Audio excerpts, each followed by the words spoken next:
There comes a time in many lives when everything begins to fall apart. Nothing feels right. Joy fades. Direction disappears. It can feel like the end, but for many throughout history, this collapse is not a curse. It is a calling, a hidden invitation to something deeper, something sacred. This experience has a name.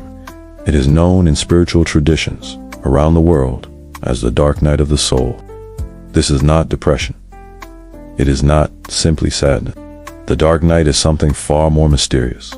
It is the complete unraveling of who you thought you were.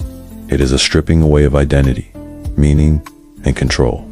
And yet, it is often the doorway to the greatest awakening of your life. The phrase dark night of the soul comes from the writings of a 16th century Spanish mystic named Saint John of the Cross.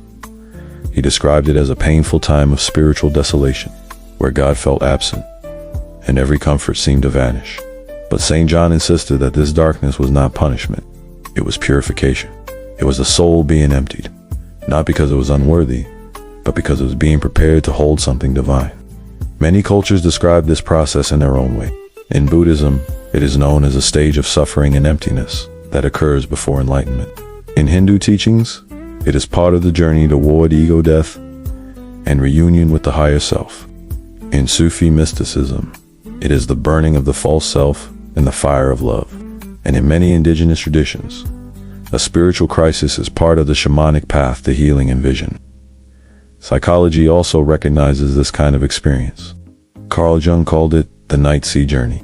It is when the ego is pulled into the unconscious, forced to face everything it has ignored, denied.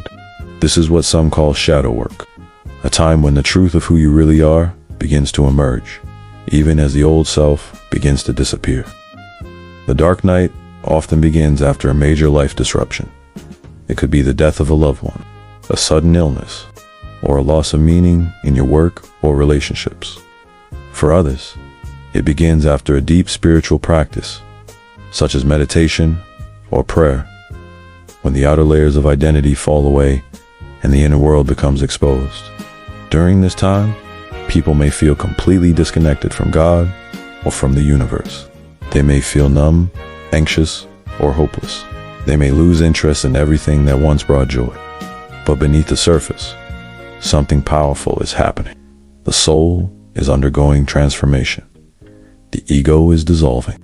The illusions are being broken down so that truth can rise. This process is difficult, but it is not meaningless. It is sacred. It is the destruction of the false so that the real can be born. The dark night of the soul is not the end.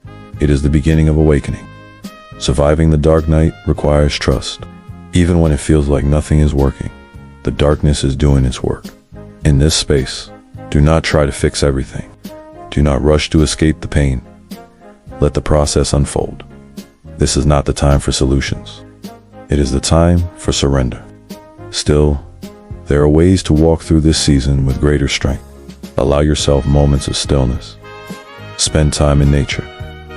Breathe deeply. Write down your thoughts.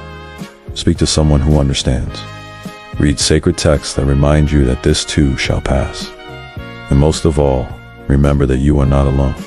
You are not broken. You are breaking open. This is not your destruction. This is your rebirth. Eventually, when the darkness begins to lift, many people report a sense of clarity they have never known before.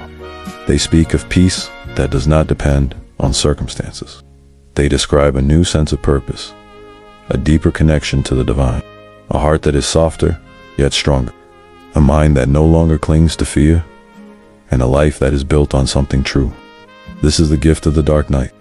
It takes everything away so that you can see what truly matters. It ends who you thought you were, so that your soul can finally lead. In the end, the dark night is not darkness at all. It is the shadow of a greater light that is just beginning to rise.